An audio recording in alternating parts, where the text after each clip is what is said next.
رحل عن العالم في عز شهرته بعد ما كان خلاص مكسر الدنيا، لكنه بسبب شغله مع عادل إمام جاله حالة اكتئاب، وده بعد ما زعق له الزعيم في الاستوديو وطرده، وده اللي خلاه يجيله اكتئاب شديد وصدمة نفسية لمدة 3 شهور لحد ما مات بعد ما اتهنت كرامته وهو بيصور فيلم بخيت وعديلة.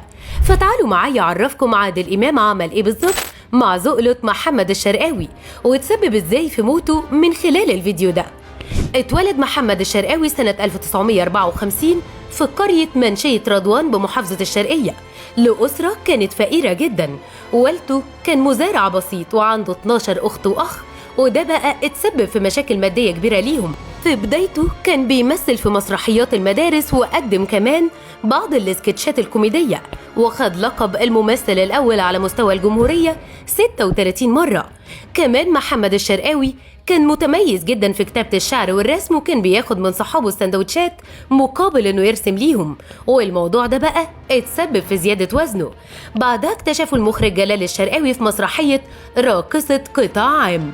الجمهور حبه بسبب خفة دمه وكمان شكله التختوخ، وهو اللي سمى نفسه بلقب محمد الشرقاوي اعترافا منه بفضل المخرج جلال الشرقاوي. وكانت كمان شهرة محمد الشرقاوي الحقيقية لما ترشح لمسلسل الأطفال بوجي وطمطم، واللي اتعمل سنة 1983، والمسلسل كسر الدنيا.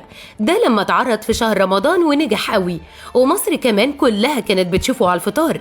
ومفيش بس كم شهر وتم ترشيحه لفيلم الأفوكاتو مع الزعيم عادل إمام اللي كان عايز يستغل نجاحه الفني معاه. وطبعا محمد الشرقاوي ما كانش مصدق روحه، وكمان كان فرحان لأن الشغل مع عادل إمام نقلة تانية.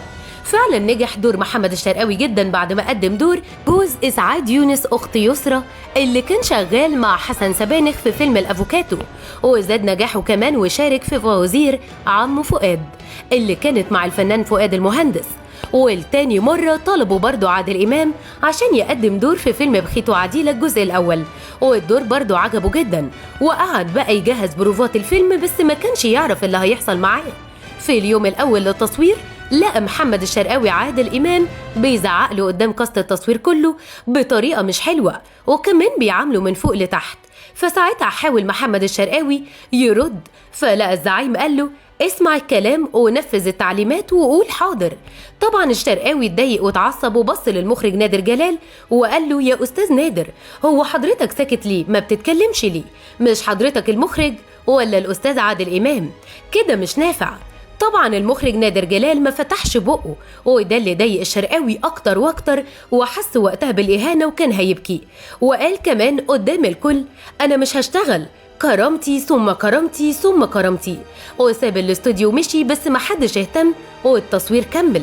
ولما وصل البيت محمد الشرقاوي كان حزين قوي، وقال لمراته انا خلاص هعتزل التمثيل، وفضل فترة كبيرة في حالة اكتئاب، وقعد بقى يرفض كل العروض اللي جات له في المسرح او التلفزيون، وكان كمان بيقضي معظم الوقت وهو ساكت وما بيتكلمش تماما في اوضته.